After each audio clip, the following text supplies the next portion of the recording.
Hello बच्चों, so the question is which one of the following about an electron occupying the 1s orbital in a hydrogen atom is incorrect if a naught is the Bohr radius. Okay, so the first is the electron can be found at a distance 2 a naught from the nucleus.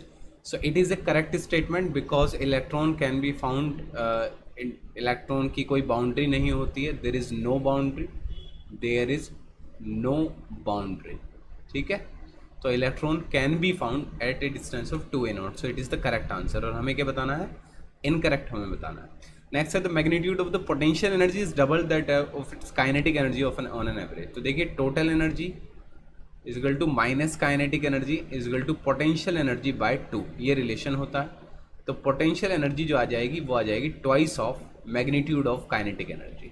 So hence B option is also correct. Now the third one is the probability density of finding the electron is maximum at the nucleus। बिल्कुल सही बात है, जो nucleus के पास होती है 1s electron के लिए, तो प्रोबेबिलिटी डेंसिटी जो होती है वो न्यूक्लियस के पास मैक्सिमम होती है। ठीक है, तो जैसे ग्राफ जो हम बनाते हैं प्रोबेबिलिटी डेंसिटी का और r डिस्टेंस का, तो ये जो पीक होता है 1s ऑर्बिटल के लिए ये न्यूक्लियस के पास आता है, ये जो इज एट न्यूक्लियस।